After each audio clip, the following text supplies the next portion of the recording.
One piece of advice that you would hear me frequently give is know your audience.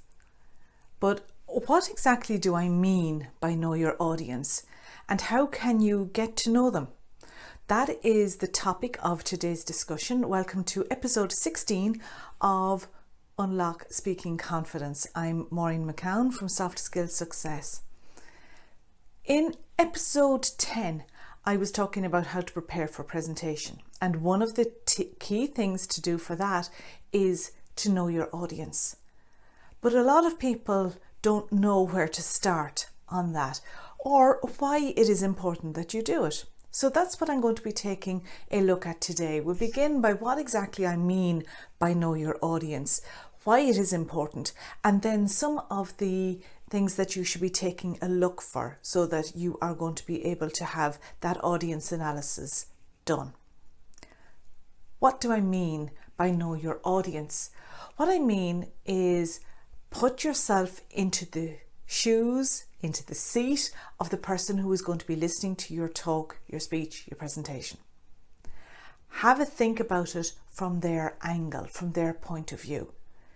Why should they listen to you? Why should they give you their time when you are speaking? Are you showing that you are tailoring what you're saying to them, their needs, and the level of where they're at? Why is it important? Because fundamentally, even though you might be delivering the same message again and again to different groups of people, the focus of it could be slightly different depending on your audience. So let me give you an example. Supposing that you have been asked to deliver a speech, 10-minute talk about the benefits of exercise. What might you include? You might be talking about the health issues of it, getting outside, the difference between exercising indoors and outdoors, the benefits that you're going to have from exercising. Maybe there's meeting new people, maybe it's for healthier bones. You've got a whole list of things that are there. But supposing I say to you that you're going to be delivering that talk about the benefits of exercise to a group of teenagers, your focus is going to change slightly, because you should be thinking about, well, what's going to interest them? Why should they be interested in listening to this talk? Focus would be slightly different if you were delivering that same talk to a group of 40-year-olds. And this focus will be different again if you were delivering it to a group of senior citizens. While the fundamental message that you have might stay the same, your emphasis could change. The types of examples and stories that you're going to use is going to change. You should be thinking about it from, why should this person listen to me? And when you put that effort in, it means the audience are going to appreciate that, and they're going to be paying more attention to you. It's going to be relevant to them. It makes sense for them to want to listen. So what are the things that you should look out for in your audience analysis? Well, the example that I gave, age and experience of life, is obviously going to be a factor in that particular one. There could be gender specific topics that you're looking at, or examples that you're looking at. It could be that you are talking to different groups of people.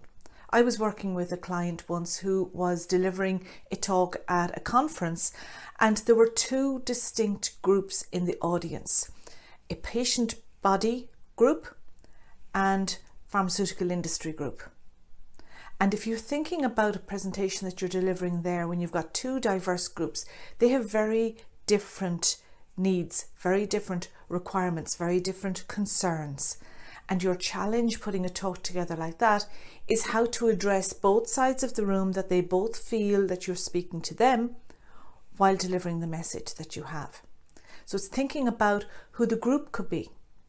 Maybe there is a group that's in front of you and they have particular concerns or objections, and you're conscious of those when you're putting your talk together. A core thing to think of is, what information do they already have on this topic, and what do they need to know? How can I bridge that gap between the two? You might be delivering a speech at a conference and your slot could be at 4 o'clock in the afternoon, or the slot that's just before lunchtime.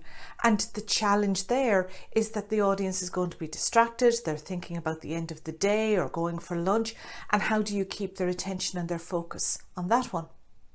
Maybe there's going to be a language barrier.